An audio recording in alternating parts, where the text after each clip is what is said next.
emergency for the first time in about... This is Jim, and, Receiving this message.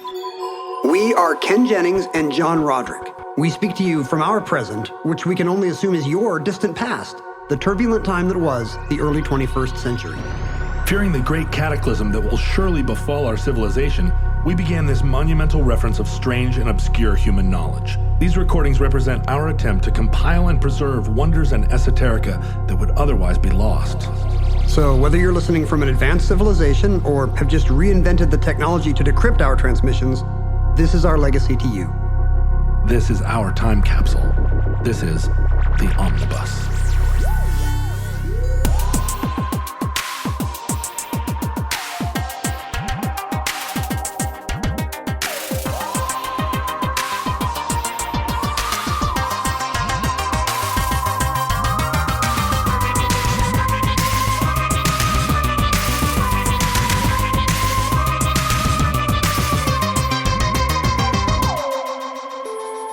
You have accessed entry 1012.DE0611, certificate number 42007. The push button.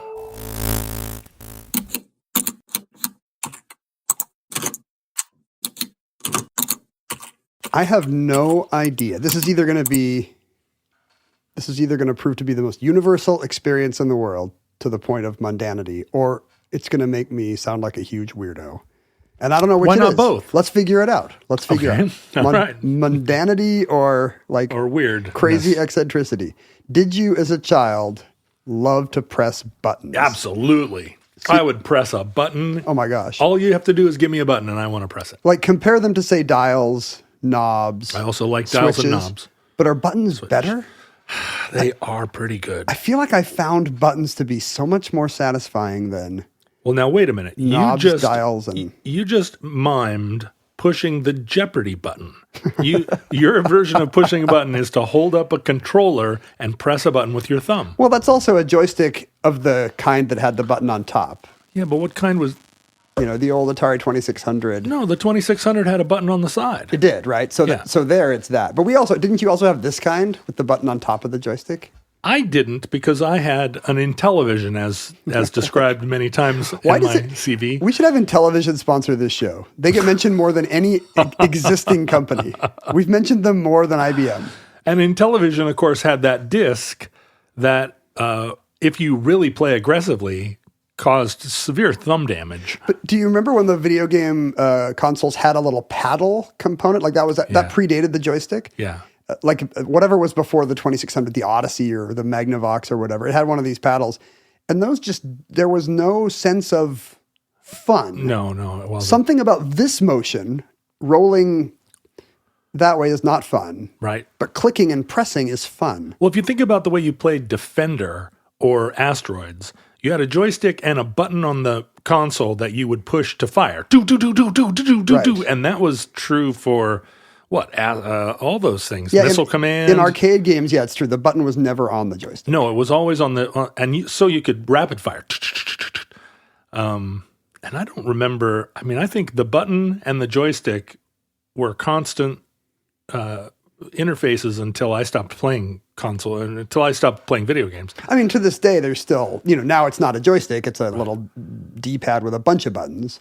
Why? Buttons are more central now. Those things, did you call it a D-pad? Is that right? I think that's right. The ones that With the little modern arrows. gamers, and by modern gamers, I mean anybody under 40, those things, why do they look like Space Invaders, right? The Space Invaders always had at least one Space Invader that actually looked like that controller, right? The D-pad is the little directional thing with the four arrows, the cross-shaped thing that appears on the Space Invader shaped. And what is that controller called? It's called a controller. Just a controller. Right? The young people, but it's like somehow it became a universal design. I think it's because it's got two hand grips. Yeah, it looks like a steering wheel almost, like a Formula One steering wheel. Yeah, it looks like a Tesla steering yoke. I like to play my games with a yoke. Maybe the Tesla steering yoke was designed after the gaming. I think that's probably true. And that was designed after the shape of a Space Invader. The whole thing is. I don't think it was. The whole thing is trying to acclimate us to UFOs. The aliens want us. They've already been here for decades, and they're just like, hey, look. They're like, stop using those weird square-shaped things. We need normal blob-shaped controls. And you know why? Because a whole generation is used to holding those controllers, and the UFOs just want to be held. It's how you hug an UFO, is to hold it with two hands. They're coming here to be hugged. Yeah, and they're just like, we have to get people used to how to hug us. They don't want our nitrogen. They don't want to probe us. No. They just want hugs. And the buttons are probably their erogenous zones. They're like, oh, we just want to be held. And well, see, poke my D-pad, baby. That's what I'm saying. You're a revulsion reaction right there. That's what they need to overcome. They need to overcome it. Because if they just showed up in 1950 and been like, touch our buttons. Touch our D-pads. People would have freaked out. Maybe repressed 50s Americans would have loved to touch their buttons. Maybe, but I bet like 35-year-old gamers, if you introduced like kind of a furry, maybe slightly slimy little UFO into their lives and just said, hold it like a controller and then push its buttons, they'd be like, great. It's true that if you're serious about aliens, you seem dedicated to the proposition that they do not have right angles, right? Oh, right. Think about alien tech. It's always round, organic. Smooth, smoochy. Like the end of Close Encounters. Because only the bad guys have, military armadas with right angles like we do. If you think about 18th century tech, it was all still kind of carved from wood. And what made 19th century tech seem modern was that it was made out of industrial produced square nickel or bronze steel and just welded, and it was all sharp angles, and that's what our grandparents thought was modern. But as we'll see, the very first push buttons were an attempt to make the rich think that buttons looked fancy and stylish. What? So like the first buttons you could buy were like shaped like a pear or something. Oh, you're talking about buttons like on a shirt? No, I'm talking about device buttons. I'm talking about interface. They were shaped like a pear? Yeah, like a fancy doorbell might be today, or a slightly old-fashioned looking. I see. There was no attempt to scare people with. Maybe it's because modernism had not been invented yet, and was this a utilitarian right angle kind of Mies van der Rohe design didn't exist pre-Bauhaus. Another thing we say on this show a lot is fin de siècle. This is fin de siècle. Was it a kind of Art Nouveau or pre-Art Nouveau Yeah, we're style? situated in the late 19th century. God, I love that stuff. Until you pointed out that I was doing a thumb press instead of a index finger press, I had not made the connection that what if my childhood love of buttons is what gave me my career? I bet it was.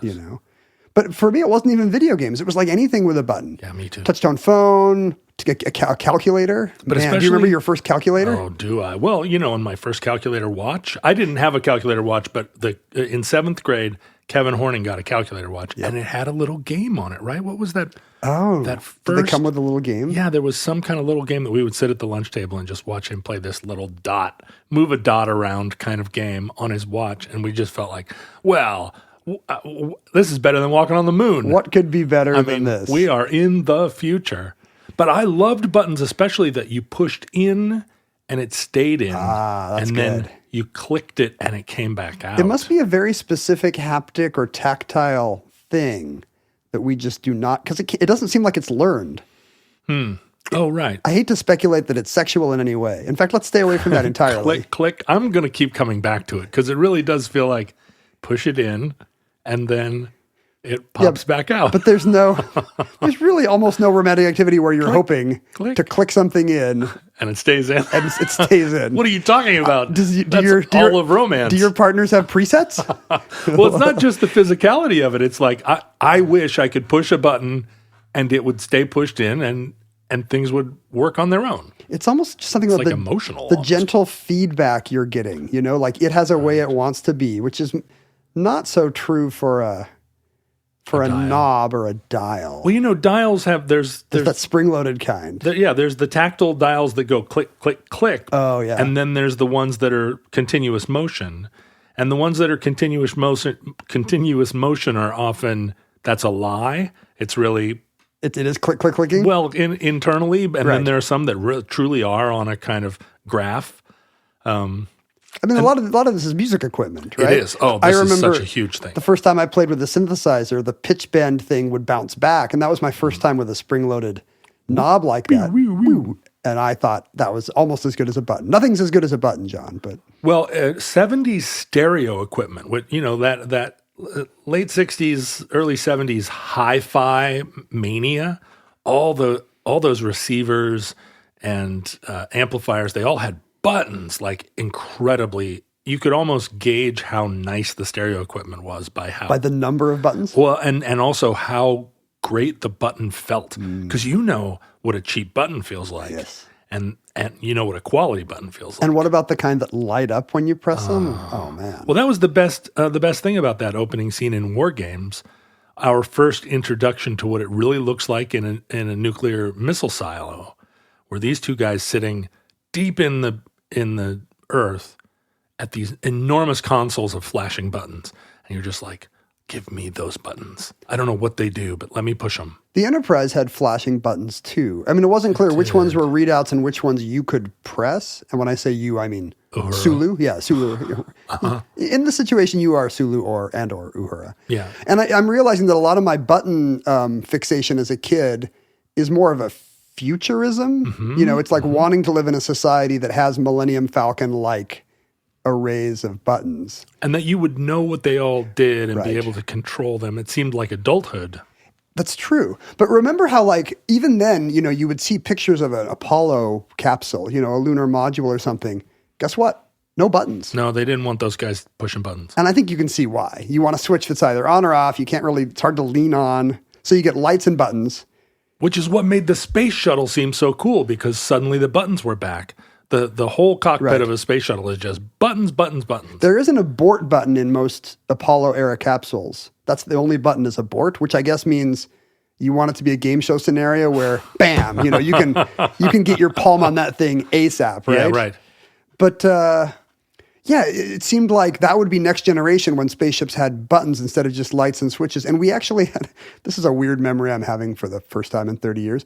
For some reason, my dad, wandering around the junk markets of Seoul, Korea, he was always bringing home weird vinyl, and he brought home a special, like a sound effects record. Yes. That had a lot of kind of space age, the tracks were called like Escape to Hyperspace or Entering Orbit or whatever. It was all done with a theremin. It was, well, there was no Brian Eno music. It was just like a lot of like tap, tap, tap, tap, click, click, like the kind of noises you would make to yourself as a kid if you were playing Rocket Ranger. And you listened to it over and over at night on headphones? Well, I remember part of it was, the astronaut is like, yeah, and he's got like a keyboard. And I was like, holy cow. Now that would be next generation if you had like basically an Apple II Plus instead of the switches that Buzz Aldrin is clicking or the throttle that Harrison Ford is pulling, kind of the 50s hot rod mode. And I just thought, well, that's going to be the future. Buttons everywhere. Well, if you think about Buzz Aldrin, that was that moment in all of our lives where he was like, this is programmed to land here, but I'm going to override the program. Yes. Because this is, like, I am in charge of the capsule. And it was like, oh, my God, he's flying it. Did people know that at the time? I feel like that was only like 80s, 90s revisionism for me, was hearing how kind of fraught the Apollo 11 landing was. They're out of gas, and it's just like, here we come. I also had we had a home organ. Like a Hammond or a... Yeah, the Wurlitzer. B2. But it was an organ, it was a not even a prosumer. It was just a consumer organ, not any kind of thing you would take and play in a club. It was made out of particle board. We did too. Yeah. What percentage of houses had like a cheap organ? Everybody. Is that right? Yeah, and they all had a We little... need a show about this. What happened to organ culture? They all had a little salsa, sort of drum machine, like... And then they had a not just the piano keys, but also kind of accordion keys that would play chords. Right. Is this true of yours too? I think so. And then it had those sort of paddle... They weren't buttons. They were switches on off, but they were kind of circular tipped paddles that you would engage for different tones and effects, settings. like the equivalent of stops on a pipe organ. Yeah, sort of, but made out of. And I remember just playing with the buttons even more than with the keyboard. We weren't allowed to turn ours on. Oh, really? So I would just go play with the buttons. You would turn them on, and they would have the fan would come on. We actually used those in the early Long Winters records because the whole aesthetic of our indie rock was, let's take the home crapola and repurpose these toy instruments as real instruments. It's punk, but we're not tough. Exactly. It's punk, but we don't want to get piercings. We don't want to get piercings. We're not about the downfall of civilization. But we are about our own childhoods. We're exactly about our own childhoods, and there's a way to communicate that loneliness and sadness of being left alone at home. If you're mad about that, you form a punk band. Right. But if you're wistful about it, yeah, right. you become an indie rock. And I think a lot of it is you weren't allowed to touch it, but they left you home alone all day. And so your house is full of things you can't go through. Yeah, that forbidden stuff. I wasn't allowed to light matches in the fireplace, but it doesn't mean I didn't. I mean, there's a Freudian take here to you having a whole childhood where you were forbidden to touch your own organ. You said we weren't going to do sex stuff, and then you come back. I guess I meant that I didn't want you to do it. Oh, yeah. I know. It makes everybody uncomfortable. It's charming when I do it. Because I have that... it's playing against type. I have that Venus flytrap radio voice that makes people... It's already like That's not right. a dry seat in the house. and we're only talking about like Wurlitzers. So, the future was... That idea we had, that buttons were the future, was, spoilers, correct. Buttons are ubiquitous. Today, you just made coffee. Did you press a button? I did, a giant button. The coffee maker upstairs has, because there is a culture now, and this is true in music too, of giant knob, giant button. And it's actually a baloney culture. I don't like it. Because it's the abort button. Well, yeah, and what they've done is they've digitized everything, and it's like, oh, you don't want 7 buttons. You want one giant button that you can program to be any one of 14 buttons. No. And it's like, I don't. I want a button. I want a panel of buttons. I want a dedicated button for each task. So like here, I want to feel like a 50s switchboard operator. On my little guy here, the little digital interface that we're using to record the show, I have... 4 knobs, 3 switches, and 2 buttons, and there's nothing digital about it. Oh, I mean, it is a digital converter, but there's no menus. Right. There's, you can't control it from. I mean, I suppose there's. It is shocking how small. I have a remote control for my TV and receiver. That has a little screen that lets me scroll through and program things. Yeah. And this is like a handheld $50 thing. And it's now a complex choose your own adventure book. And I also don't want that. Let's see. I pressed a button to start my car today. I pressed a button to get water out of the fridge. It's just buttons all the way down. Yeah, right. Do you have a nervous button tick? Because I do. Like what button is available to you to... No, if I'm in front of a console of buttons, but not at this moment required to push a button, I will tap out a little... What's the pattern? Where each finger has its own button, and I'm doing a little... It's too gentle to actually press the button. I figure out what the amount of pressure it is necessary to activate the button, and then I use less pressure as a kind of nervous... ticket, kind of here's me on the keyboard. I'm not actually typing anything, but I'll sit because I just want buttons under my fingers. And it drives some people crazy. They're like, what are you doing? What are you typing? Why are you messing with the television remote? And I'm like, I just want to feel the buttons. And I'm ready to push them, but I'm not going to. I just want them under my fingers. Does everyone have these little nervous finger things they do? Little patterns they draw, little rhythmic tapping patterns? I sure do. I'm not going to list them all because they will make me sound mentally ill. But if we were open about a bunch of these, like a bunch of kind of... We're going to normalize it. Yeah, exactly. A bunch of spectrum-y people will be like, hey, everybody does this. Well, I don't think everybody does it because when I do it, for instance, if I'm watching TV with a group of people, the fact that I am monkeying with the remote drives everyone nuts. Really does. They're like, "What? Why are you playing with the remote?" And I'm like, "I'm not. My fingers are very happy to have the remote in my hands and the buttons under my finger." I like pressing buttons so much that I will be the guy poking at an elevator or crosswalk button, even though I'm not impatient. I'm well aware it doesn't do anything. Really? But it's just like, there's a free button here to press, guys. So when you're in an elevator and you want the door to close, you sit and tap the close door button? I'll tap the elevator call button. I don't give a damn. The other day I was crossing, I don't know, somewhere by the convention center, Pike and 8th, or, somewhere over downtown. And I'm waiting for a crosswalk button. So I'm kind of tapping the crosswalk button. And some guy comes up to me and he does not immediately strike me as like kind of, Actually guy? Unhoused street person, kind of who knows I what's going to happen, it just seems like a guy in my peripheral vision. And he's like, that doesn't actually do anything. Yeah. And I was just kind of like, oh yeah, I just, kind of, minimal response. Oh yeah, because we're in Seattle. I don't want to have a conversation. Sure, of course not.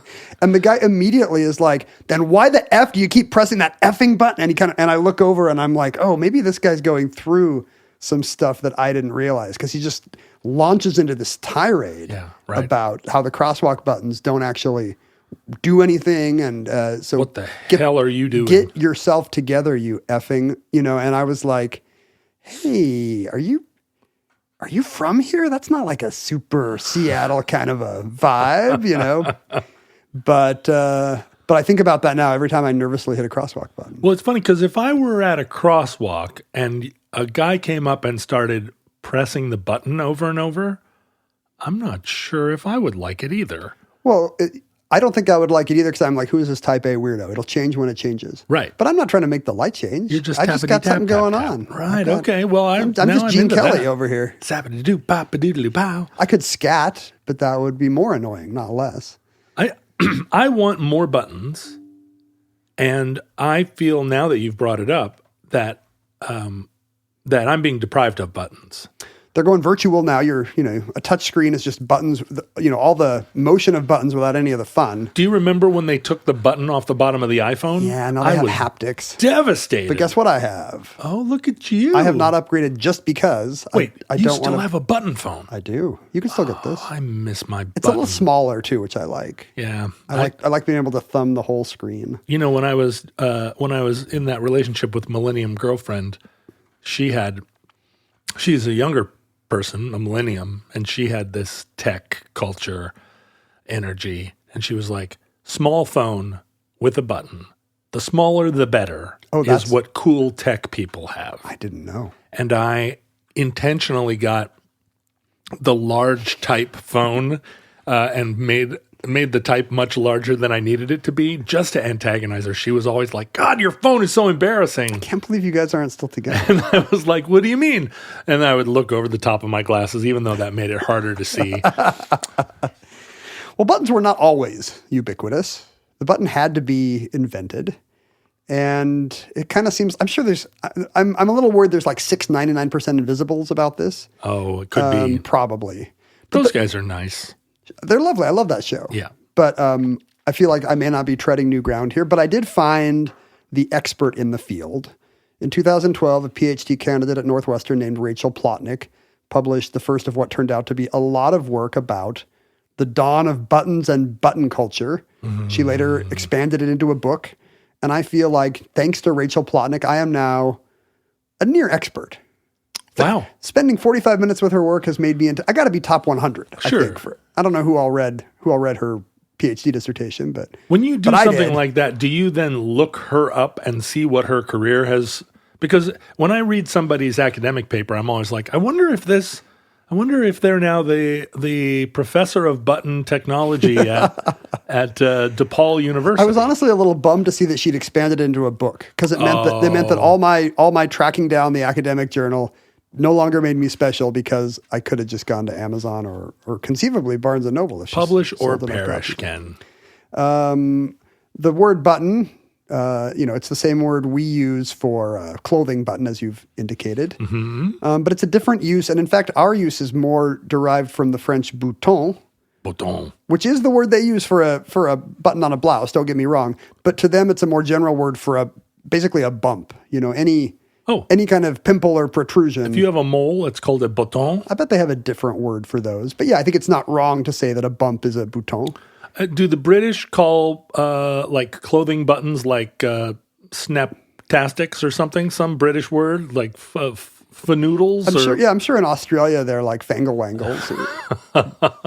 No, But the British say buttons. But do they say buttons for the shirt thing and for the controller thing? I believe so. I mean, you never know with that. I mean, the thing about tech words is once English speakers start saying buttons, then like in the rest of the world, it's like use el button para, exactly. It'll be like el operating system no está funcionando. But the Germans feel like Exactly, they play except a for the major Germans. role here. I'm sure in Germany it's still a Kleinfixer. a presser disc or something.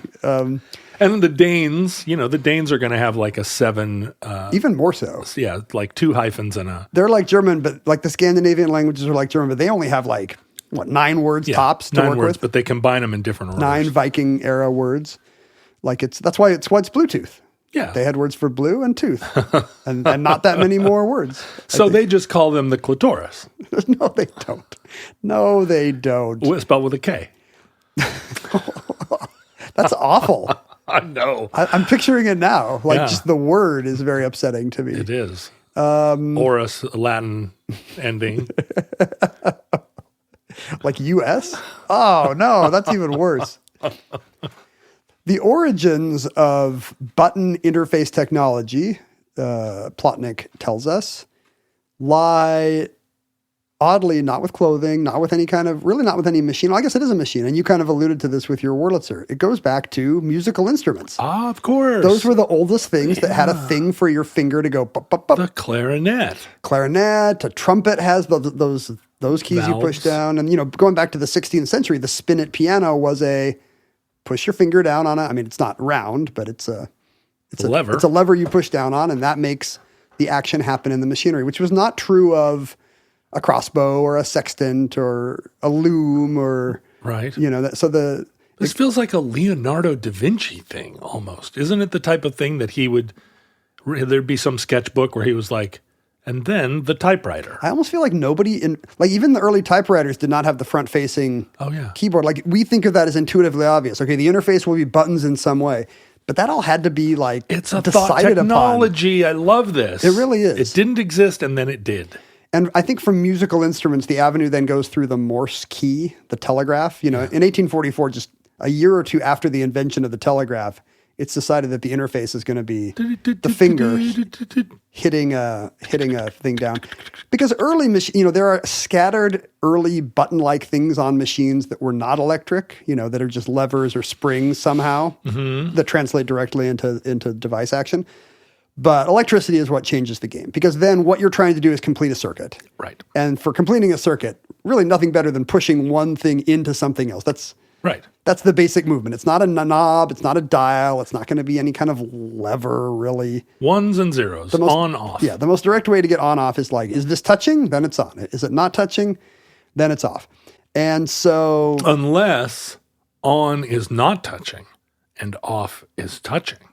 Like a dead man's abort switch? Like Buzz Aldrin has to keep his palm on the abort switch the whole time, or the engines turn off? Exactly. Neil, my elbow's getting a little stiff. You better keep pressing that, you moron. But there are situations where really the machine being on means that these are all true. The button itself is a kill switch.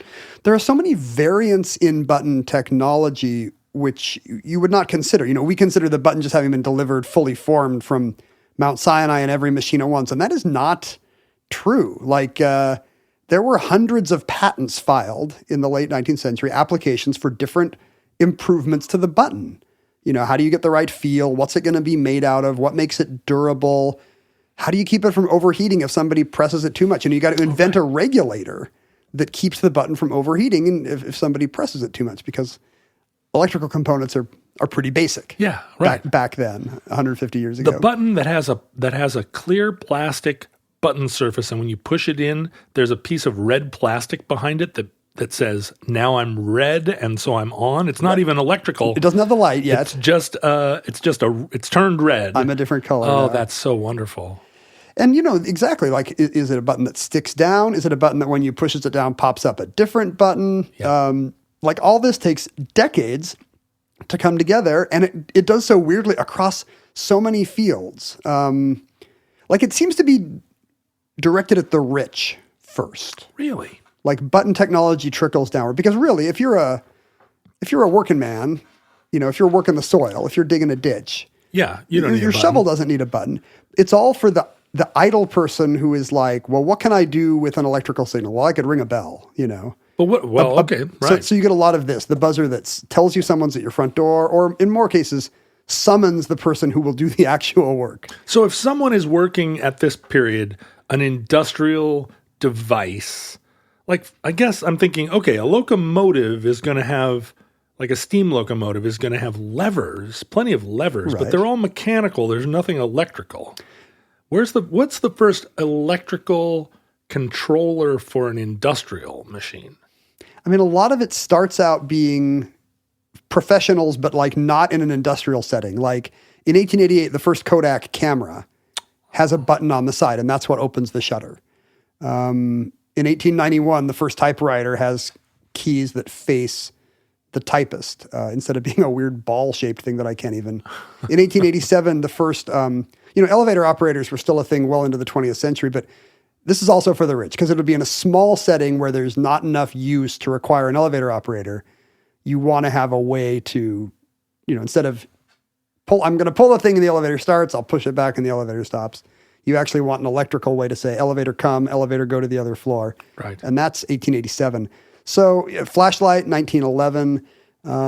But the idea that somebody in a steel mill or later an automobile factory, like that's probably a very late, I think then you're still doing the motions that do the thing. You're turning the wrench that tightens the widget, Yeah, but eventually, there's equipment that first probably has an on-off, but then eventually will have like, now I'm going to do this process. Now I'm going to do that process. It's incredible to me that the elevator was an early button implementation. The first elevator buttons are ahead of the first camera buttons, typewriter keys, flashlight buttons, car dashboard buttons. Because you can still, when you travel, you can still interact with these 19th century elevators because there are a lot of them still out there. Little cages. With a kind of Bakelite or pre-Bakelite button. It's still very satisfying to push that kind of button and to think that's like 140 years old almost. Well, but also prior to that,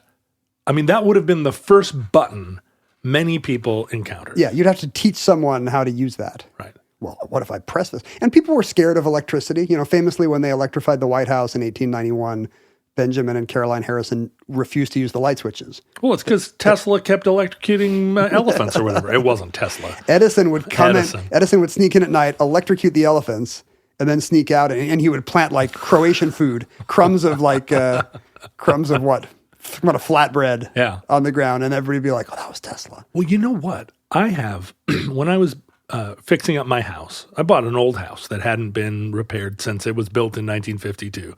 And one of the things I wanted was a bathtub that made bubbles because I like to sit in a bath a lot. I take long baths, and at various times I want there to be bubbles. I haven't taken a bath in 20 years. I know. And nobody in this house likes baths either. My mom was like, take this bath out of my house and put a shower in. Everybody loves these showers. And when I show up at a hotel and there's not a bathtub, I immediately call the front desk and I say, how dare you? Plus, this room smells like cigars. But I was like, I'm a big man. I want a big bathtub and I want it to have bubbles.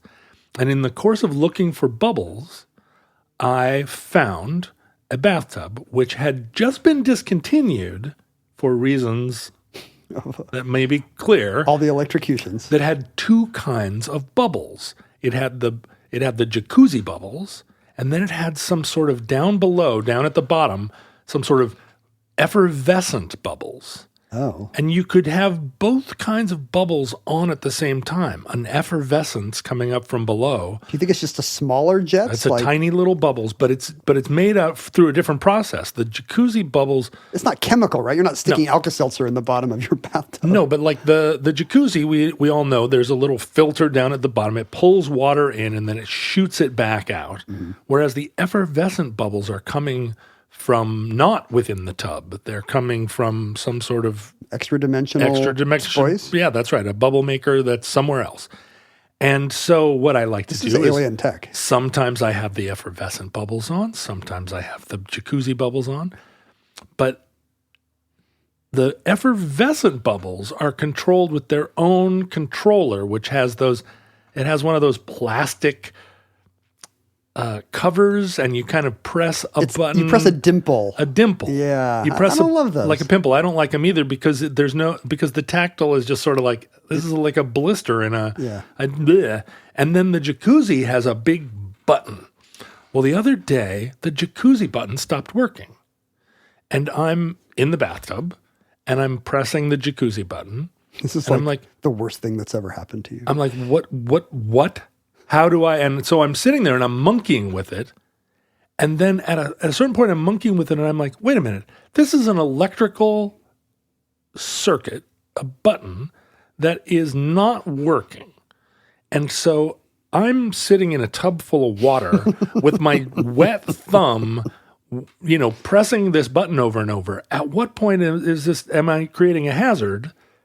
And then I stopped pressing it. And now I sit in the bathtub only with the effervescent bubbles. Sadly, thinking here's another freaking task that I have to hire somebody or get out some manual and buy a special tool. You're the Benjamin Harrison of bathing. I'm so mad about it. But anyway, this button, it's now my button noir.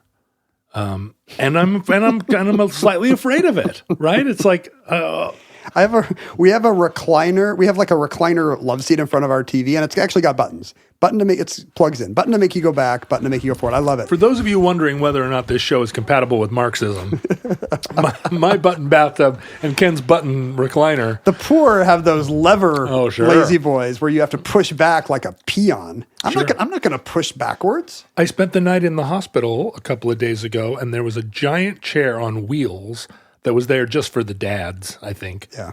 And it folded all the way back into a bed. With a button? It had levers. It was entirely manual, no buttons. You know why? Because they'll last longer. Yeah. The buttons are going to die, and this is what happened. So in the other seat next to me does not have buttons. It has even worse, those just metal pads where your finger becomes the button, like your own electrolytes complete the circuit. I don't like that interface. No, I don't either. You always kind of, maybe it's just my imagination, but I feel like I can feel the electrons, and I don't want that. No. For your bathtub reasons. Yeah. And that one stopped working. And so every time Mindy's trying to get that up, she's like got all these ways to game that little metal surface to try to make it work. And I don't know who to call. It's like your bathtub. Who am I going to call to like look at a weird button on a lazy boy? For those of you who are screaming first world problems into your earphones. Oh, only one kind of jetted tub works, John? All I have to say is no duh. Yes. Well, make a list of your first world problems. We will stipulate that these are not very serious problems. So even though, so these are devices for the rich in the early days of buttonry because it's a gadgeteer's thing. A catalog will be like, you could hang this by your bed, and then when you press this button, servants will come running. I mean, there's a lot of that, but it later becomes more advanced. Like this could control your clock. This could control your lights. Even before there's electric lights in houses, a lot of gaslit houses are like, buy some of these buttons, and then you could be at the other end of the hall and press the button, and the lights will turn on in the kitchen. You see this a lot in old houses, including mine. When I first moved in, he had the man that built it was an electrical engineer, and he had installed a series of low voltage buttons all around the house, controlling all manner of things. And when I had a new electrician come in, they were absolutely baffled because in the walls there were little transformers that bounced the the the electricity down to some low voltage wiring. And they were like, what is going on here? He salvaged all this from Boeing or something. I was like, yeah, he did. I like, I've looked at houses before where you can tell somebody put in some weird little homemade intercoms. Doesn't this have? Yeah, this house has one. Yeah, we have buttons over there just on the wall. Weird, old mid-century buttons on the wall of your house to do some house only. I'm downstairs. And this was I don't think we really understand how big an impediment to life darkness was. Yeah. In a world before widespread gas and electric lighting. Like the early Edison ads for this stuff say, you can stay up past 7. Exactly. No stumbling over furniture. No breaking of bric-a-brac. No more will a black cat or a coal bin, interrupt your walk down your hallway. Light at a touch, and plenty of it. Well, their houses were full of bric-a-brac, which is not too much a modern bric-a-brac problem. and more coal than we had, right? And probably more black cats, honestly, because they didn't spay or neuter them. But, this idea that you would have at a touch is, I think, the important part of that ad, because this is what everyone starts selling. Soon electrical catalogs are full of just dozens of different kinds of button-driven gadgets. Well, think of what a pain in the neck it was to light a gas lamp or even a candle, especially before safety matches. Yeah. Like to get up and be like, I'm going to the bathroom, but I don't need to do all that just to get the light to keep me from stumbling over bric-a-brac and black cats. I'm just going to feel my way to the bathroom. Whereas an electric light, you turn them on for no reason at all. Now that's when dads start to have to turn them off, when your job becomes turning off lights. It's the equivalent of those 50s and 60s Good Housekeeping ads where it's like the modern woman just at the touch of a button, her dishes are clean. Mm-hmm. At the touch of a button, her leftovers are gone. Little did they know. It's almost like they're giving you wish fulfillment. Kodak says, you press the button, we do the rest. Yeah, and of course, this is the age of labor saving and efficiency, and this really resonates with America and Europe. Here's George Jetson. Well, it's funny, like the Jetson. Do you remember this part of the premise of the Jetsons, which is that he pushes buttons for a job? Yeah. Because it became like, two things happen. One, this becomes an amazing symbol of hope and, almost like genie in a lamp wish fulfillment. You will press the button and unseen forces will grant your wishes and make your life easier. But then it becomes the ominous, like, well, how is this going to change us? If everything is available at the push of a button, does this violate the Protestant work ethic? Well, and also post-war, the bomb was always always exempt. No, what describe? What is it? What is the word I'm looking for? I mean, it was graphically depicted as a button. Always depicted as a button. And I think that continues to this day. Do you remember when Trump would tweet like, my nuclear button is much bigger and fancier than Kim Jong-un's from his famine-ridden country. What we need is a fancy big button. The funny thing is there is no button, and Trump is bragging about how ours is nicer than North Korea's. That checks out. As early as the 50s, I've seen this Korean War cartoon where, some Bill Moyers type is shaking his head sadly that nowadays we have push-button war, but we don't have push-button peace. Wow. Like where is the button that will bring peace? You know what that is? A great tweet. That would get retweeted a lot. Are you going to tweet it right now? Bill Moyers, come back. Do it. I said Bill Moyers, but I think I'm thinking That's of later. I'm thinking of Bill Malden and Bill Moyers, and I'm combining them into one American conscience figure. Well, you could throw Carl Malden in there, and then you'd have an American Express card.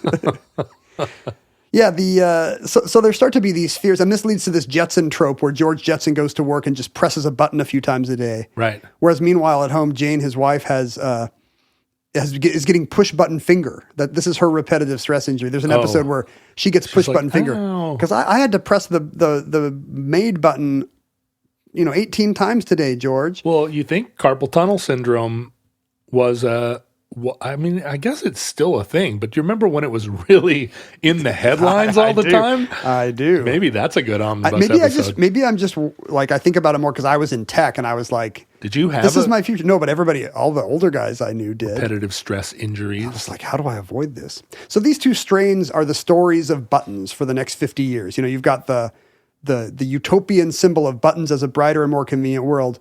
And then all the worried moralists, hey, a raccoon is walking right by your neighbor's You're house. kidding. Let me see this. It's a chunky raccoon. Look at this.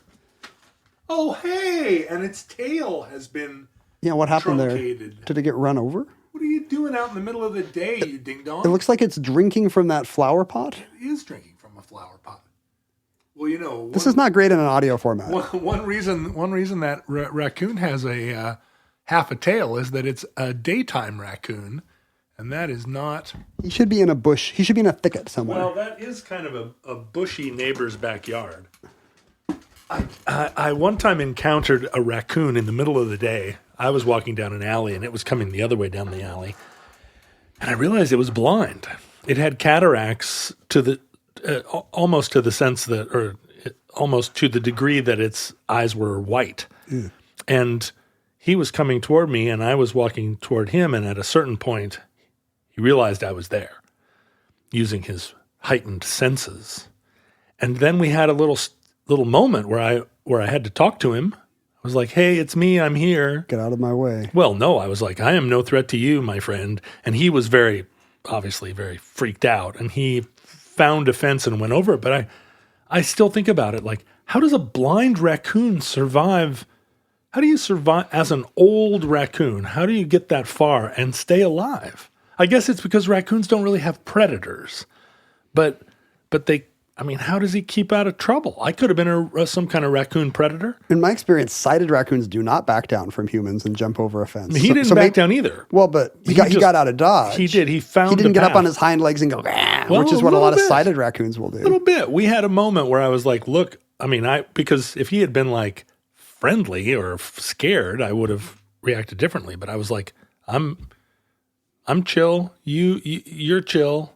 It was me really that adopted a peaceful tone. I'm just wondering if maybe the fact that he is not a sighted raccoon is what's preserved him for so long, because he's the rare raccoon that knows that discretion is the better part of valor, and I you see. can't always be starting fights. Right. Raccoons fight with each other a lot. What if the rest of the show is just about raccoons with no explanation? And then at the end we're like, and that concludes raccoons.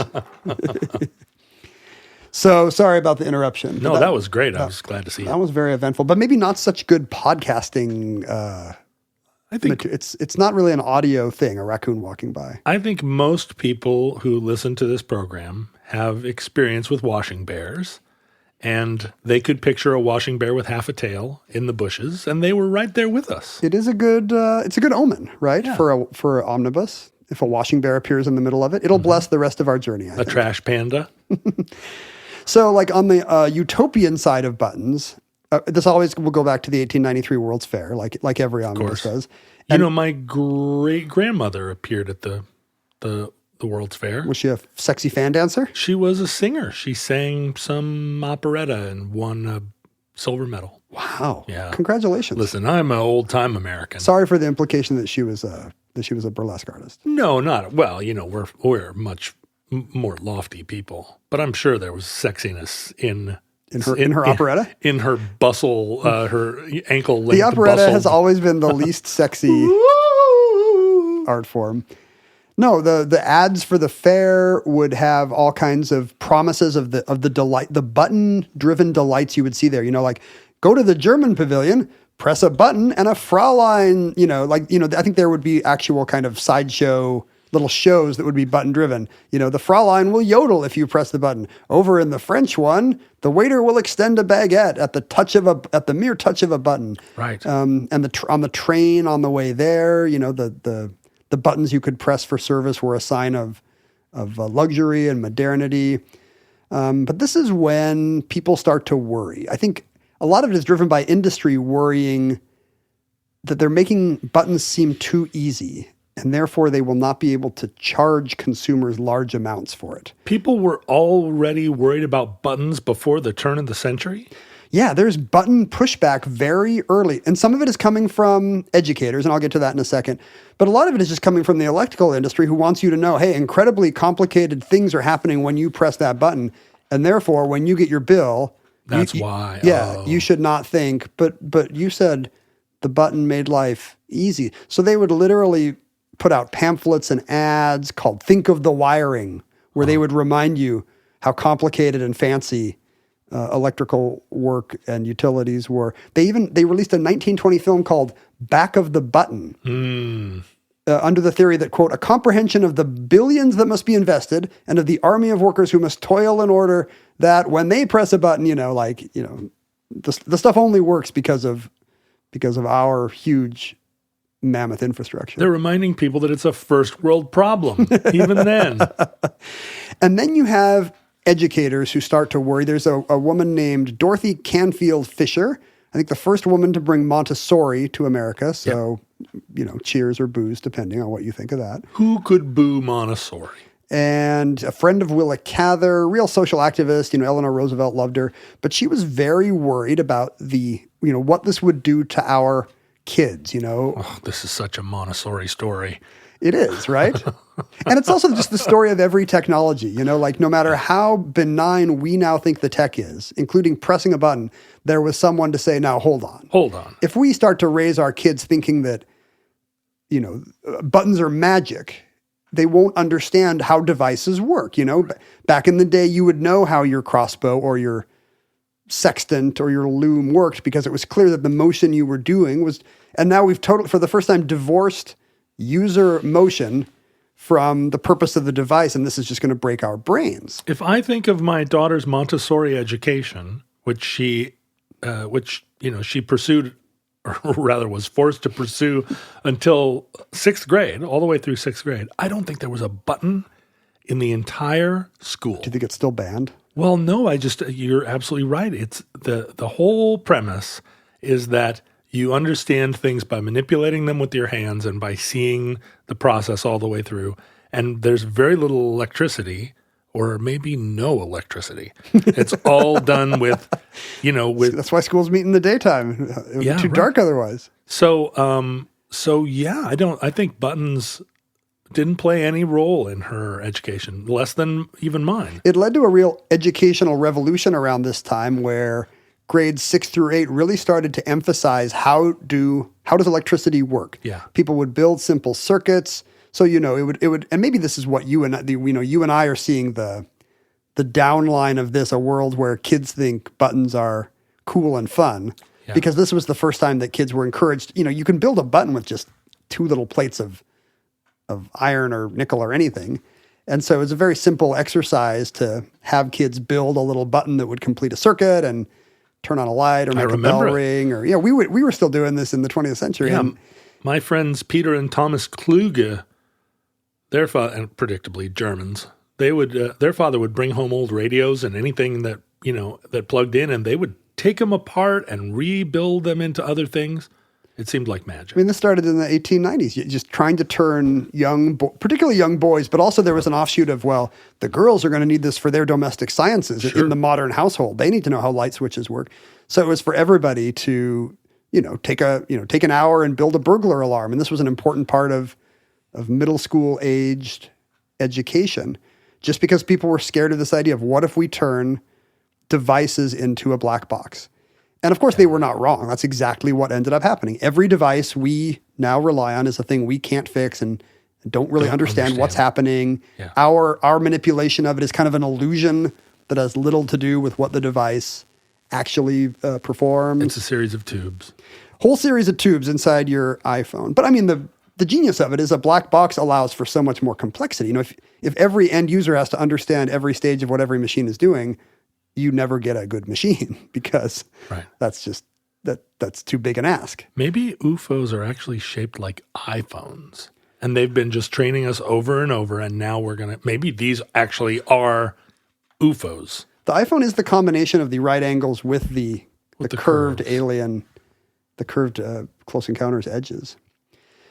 So we're now living in the age of buttons. The battle was the battle for what is this going to do to our children was lost, as it so often is. Do you remember? We've talked about this before, but I don't. And I think the answer was no. But do you remember that installation at SeaTac Airport where it was a giant console of little red buttons? About this. And you did or didn't remember it? I had not. It was like a repressed memory. I had not thought about it for 40 years. when you mentioned that. It was, But people sent us photos once we mentioned it on Omnibus. yeah, and it was just buttons, and there was no sense of what they did, and we would go stand there and press these buttons for hours and not have any, and the screen itself showed very little response to the buttons, but it felt like you were doing something because it was there. One of our correspondents said you had to turn it into a mode where it would respond to the buttons, but it was not really. Usually it would just be in demo mode, and so that's why we thought we were accomplishing little. Right, demo mode. I would do the same thing with my calculators before I was old enough to know what the logarithm button meant. I would just be like pressing buttons and this made a bigger number appear. Oh, this one made a smaller number appear. What if I do this one after the other one? What's the difference between C and CE? I think there has been some attempt to bring back buttons in a world of touch screens. I remember people complaining that the Tesla was all touch screens, and there was a lot of backlash. Other EV manufacturers tried to make sure they actually had knobs and switches and buttons because, when you're driving, you don't want to kind of blindly clutch at a touchscreen. In audio equipment, it's very true. There was, the heyday of LCD screens and multiple menus to, increase the amount of reverb on a thing. It's so not what you want. That now high-end audio gear all is back to knobs and buttons. And is that for largely the same reason? You want to be able to know you've pressed it immediately and always press it unfailingly quickly? Yeah, I feel like when you're interacting with an equalizer or a compressor or anything that produces a change in sound, even if it's all digital behind the thing, you really want to be interacting with a knob, and you don't want to have to go through a menu and find the value and change it with up-down buttons. Like nobody liked it. Even if it had all these possibilities, it feels like in a way we're maybe living in a time where you realize, unlimited possibilities is actually bad for creativity. And what helps creativity is a limited number of possibilities. And maybe if you're somebody that can understand the difference between 125 milliseconds and 126 milliseconds, there is stuff for you. But don't include that in most pro or prosumer gear. Everything got buttonized in the 20th century. 1938 had the first, what we would think of as the equivalent of a save button, which was a radio button that could remember your preset station, the ancestor of every save button in a video game or word processor. 1960, the first blender where you would hit the button. I think a wearing Miracle Mixer. 1964, Ma Bell started to switch people over from dials to touch-tone phones. No, it was as early as 64 because we had dial phones into the 80s. Well, I was talking to Mindy about this last night. She remembers being sad in the 80s that she had a dial phone. Oh, because all the cool kids had all buttons. The cool kids could make the beep, and they were talking about making songs over the phone. Yeah. And I was thinking all my family members had touch-tone phones by 1980, I think. No, well, our house had a giant orange wall phone in the kitchen that had a dial, and it was still there when we left that house in 1990, and it was great. I mean, there were still very few things where you needed to make a tone in order to go to the next menu or something like that. You could still use a dial phone to do almost anything. In 1970, the first experimental mouse has a button, as mice usually do today. 1984, the Macintosh was the first consumer interface that would let you use a virtual button. I think it was Xerox that came up with the first graphical user interface, but Mac users were the first to see, this looks like a panel, and I'll press this thing that looks like a button, and that will make the action take place. With a cursor. Right. Yeah. Your finger is now a cursor controlled by a mouse. About 10 years ago, I may have said this on Omnibus before, Domino's Pizza hired me to do an ad as a freelancer? No, I'm appearing in the ad. Put you in the ad. Yeah, I'm the spokesperson for the Domino's Pizza button, I can't wait to go on the Futurelings site and see people have found this and put it up there. I don't think it ever aired. I got paid the full amount for an ad that never aired. The best. They were going to put pizza buttons in your house where, No, they were not. instead of picking up the phone to call your local Domino's and tell them you want your usual medium pepperoni mushroom, you would just press a button that says Domino's, and that would be on your Wi-Fi, and that would place the order. And this is a real thing, right? I don't know if Like an actual button, a tactile button, not one on your computer. It looks like a game show button, and I think that's why they hired me. Oh yeah. But I think then cats kept stepping on it, and pizzas kept coming in the middle of the night. cats are eating your pizzas. The raccoons figure out how to do it. It's anarchy. But Amazon did come up with this, right? A dash button that you can put in your, you can. I was always very skeptical. I don't know if these things took off. Like you put one in your laundry room, and then when you're out of detergent, instead of going to your phone and saying, okay, send me detergent, you just hit a button on the wall like it's Star Trek, like it's 1881 when you're James Garfield pressing the button on the Oval Office desk or LBJ getting his Fresca.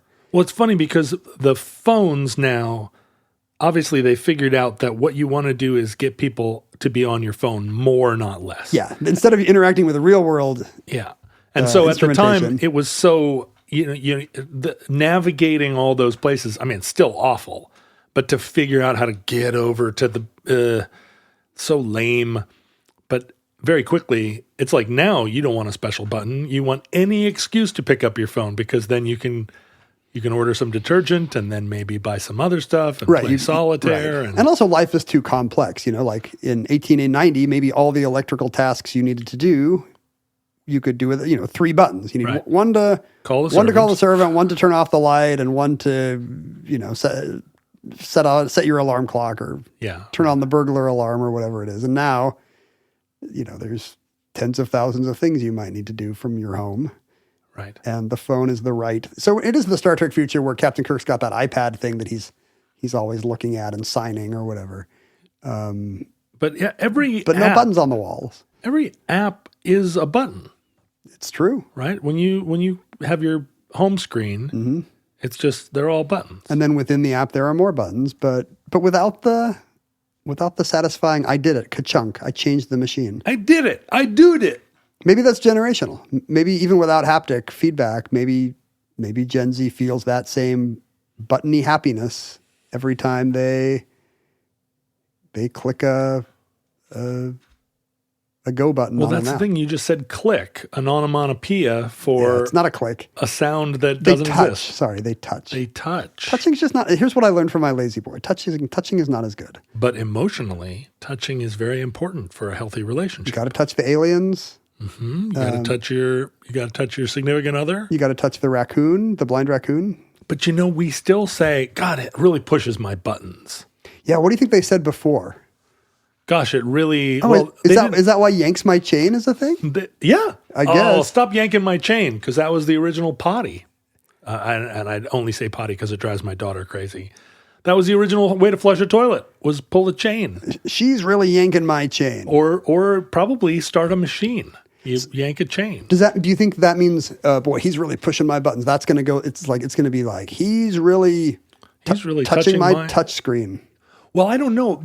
Probably before yanking chains, nobody even emotions were a thought technology that didn't exist yet. So nobody. Are you saying irritation did not exist until someone thought of buttons? But there wasn't like you wouldn't think of irritation as being a thing that was happening inside of you, right? This person. Yeah, you don't imagine your soul as being full of buttons that react to stimuli. Right. If somebody was ignoring you, it was because they were acting wrong, not because you had some, reaction to it. And then that's very bad. Somehow yanking a chain must have been because what you're doing is you're putting yourself in the place of the machine. I'm being turned on in the wrong way. I'm being activated by someone else pushing a button. Yeah. And so now I'm the automaton or I'm the thing that's being operated. And that has to have been a post-industrial. But that's healthier. That's like Greek Stoicism, like my emotions are the problem here, not the outside world acting on me. And I think that's what's going away because now we say you're triggered, which means You are. You're the weapon. I didn't have any choice in it. No. Yeah. No. That's one step beyond having my buttons pushed, I guess. And I wonder what is going to come after being triggered, because that already feels like it's on the way out. So what's next? My app is being opened. Stop opening my apps. And that concludes the push button. Entry 1012.DE0611. Certificate number 42007 in the omnibus. Futureling's social media was a non-button dependent cultural evolution, and that's probably what's wrong with it. Well, Facebook had, buttons. Clicking the like button. Yeah, that's true. Still facsimiles of buttons. Maybe the next thing, the next form, our final form, will be something where either all the buttons are gone or we return to buttons. And I'm going to make a protest sign that says return to buttons. And I'm going to carry it at every protest. It's going to be one of those sort of non sequiturs. There's always someone at a protest now with a comedy sign. Yes. I was at the comedy signs are going to outnumber the real signs at some point. I was at I think I posted a picture of the Gay Pride Parade last year. There was somebody with a sign that said, I'm against mall goths or something like that. And I was like, you're like, stop the mall goths. What are they doing? Is this an important part of the LGBT movement? I mean, when I go to the mall, the number of like goths, it's a very small subset of who's at the mall. That's because you stay away from Hot Topic. Well, no, actually, I took my daughter into Hot Topic because she was like, I think I'm a dark girl. And I was like, okay, let's explore this. Like, what kind of dark girl? And she was like, I'm not sure, but I know that I'm some kind of dark girl. That's the first step. And so I was like, all right, well, let's go to Hot Topic and see if there's a thing at Hot Topic that inspires you. So we went and we walked around Hot Topic, and she looked at all the Funkos. Yeah, but Hot Topic is also full of Totoros, it's not a lot of true darkness in there. Well, but there's the punk rock plaid miniskirt with the safety pins. Sure. There's the, lace gloves or whatever. And Tim Burton Corpse Bride. Yeah, she spent some time in the Hot Topic, and then she walked over to me and was like, I'm not this kind of dark girl. And I said, there's like 9 kinds of dark girl in here. And she was like, I'm none of these. I was like, all right, well, let's get out of Hot Topic. So we're still exploring. I mean, basically what it means now is that she just wears dark purple. And I'm like, that's a kind of dark girl, but it's not a mall goth, something else. Is there a skateboard store she needs to go to? She's not interested in that. And I think I started early on that. Listen, I don't care who you end up spending your time with, but no skaters and no bass players. That's the rule. Yeah. You can find us at Omnibus Project, at Ken Jennings, at John Roderick, although who knows for how long. You can email us at theomnibusproject@gmail.com. You can send us mail at P.O. Box 55744, Shoreline, Washington 98155. Looks like you've got a little stack of mail over there. Yeah, Monica sent us this fun letter she folded together from a weird Butch Art Gardens envelope is this a thing? The postcard you make yourself by folding the poster into an envelope? I don't know. I like it, though. I do like it. It's charming. Is this Canadian tech that has not made it down to us? When was the last time you went to Bouchard Gardens? Bouchard? That can't be right. How does it spell? Well, I think people often think it's Bouchard, like it's French, but I think it's just like Butchart. Butchart. Or something like that. It's by Victoria. It is. Yeah. It's just outside Victoria. We were there not long ago. Well, now I say not long ago, but actually it was a long time ago, the last time I was there. We have meant to go to Victoria for probably over a decade. If you mean to go to Victoria for 20 years, is that the same as going to Victoria? Victoria is charming, but it is presented as much more charming than it is, because if you get behind the facade of Victoria, it's just like a Canadian town that really is sort of just a town. A little sleepy. But if you go, there was a great Militaria store that it could only be in Canada, where it's got a bunch of Mountie stuff and World War I medals and all this stuff that it's just like, these don't exist in America anymore. Canada is a very World War I based culture to this day. So much. They really made the ultimate sacrifice. So many of them. Monica says, I wrote on this very strange envelope to note, She enjoyed the Warren Miller episode, but here's what her daughter said during it. Why are we still on the same episode, but now they're talking about Cheez-Its versus goldfish? That's a very on target omnibus critique, actually. Extremely, well, half-tailed raccoons are a modern plague. Why are we on the same episode, but they're talking about half-tailed raccoons? And then... Did the daughter feel like we should have done a Cheez-Its versus goldfish episode? I think the implication might be we shouldn't have talked about it at all.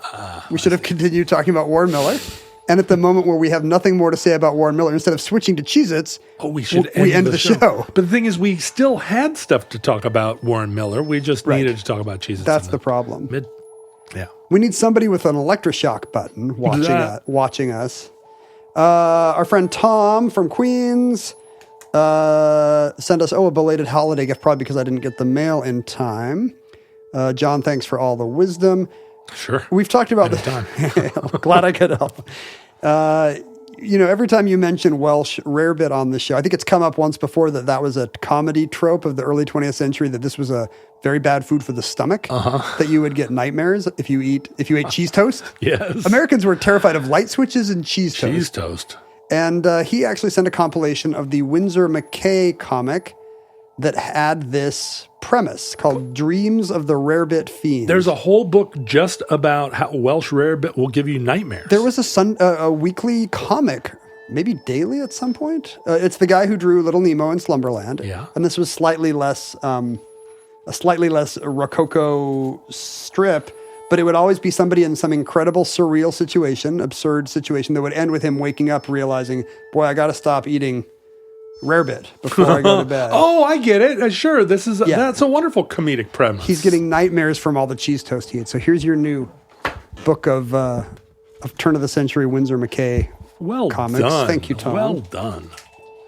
The only other thing I would add, Ken, is that you can help support the show, which we heartily encourage you to do. But it is not just that you become a benefactor of the show. You also receive what is now an incredible wealth of additional content. You kind of make us the benefactors of all the amazing stuff we're going to grant you. This is one of those things like Amanda Palmer's GoFundMe, where it seems like Amanda Palmer raised a bunch of money, but in fact, she promised so many benefits to her patrons that she is now living on the street. She ended up... She's a mall goth girl. That's right. She's wandering the mall. She made $200,000, but it actually cost her $300,000 to fulfill all the promises. And that is true. If you donate to Omnibus, basically we're giving you a treasure trove of additional material for the low, low price of, let's say $15 a month. But you could also get it for $5 a month. We have never been savvy enough to actually figure out how to make this show profitable. Why start now? That's right. But you can help us continue to be excited about our prospects and to feel like we are growing a media property that will one day take over the world. We will tuck our thumbs under our suspenders Yes. in the manner of confident American newsboys. I will chew on the stalk of a little piece of wheat, and we will feel accomplished and good about ourselves. And that is all it requires of you is that you go to patreon.com/omnibus and make the ultimate sacrifice, like so many of our Canadian boys did in Belgium. That's right. Make a donation that comports with your ability to give. This is the Marxist part. From each according to their ability, to each according to their need. And it seems like we don't have as much need, but if you have the ability... Think about John's jacuzzi tub and how it only does half of the kinds of bubbles it used to do. Also, I need extensive mouth reconstruction surgery from all the fistfights I got into in my late teens, early 20s. We did this whole show. We've done almost 600 episodes of this show in hopes of rebuilding your mouth. Somebody wrote me the other day, a friend wrote and said, how many times have you been in handcuffs? And I did the math and I thought about it and I was like, I have been in handcuffs in the back of a police car 6 times. I have been fully booked and processed, fingerprinted and put into jail 2 times. And never once did I really experience any claustrophobia because it all felt like, well, this is the American judicial process. And so the friend wrote back and said, was this all back when you were drinking and doing drugs? And I said, no, not necessarily. I've been in handcuffs One would think. 3 times since I stopped doing drugs. That all costs money. Are you implying that you're some kind of a freedom fighter, and that's why Patreon supporters should open their wallets? Until I was in my late 40s, I think I was still a freedom fighter. And now I'm just another house-owning boomer who's just part of the problem, not part of the solution. We need like Yola Tango to do a fundraiser song called "Let's Save John Roderick's Mouth." I don't think there's anything that you won't find a way to hopefully involve Yola Tango. It's true. You think about them so much. Everything's better. What do you think Ira and George are doing right now? Let's think about it. Listeners, from our vantage point in your distant past, we have no idea how long our civilization survived. We hope and pray that the catastrophe we fear may never come, but if the worst comes soon, the push of the button, the proverbial civilization-ending button, this recording, like all our recordings, may be our final word. But if Providence allows, we hope to be back with you soon for another entry in the Omnibus.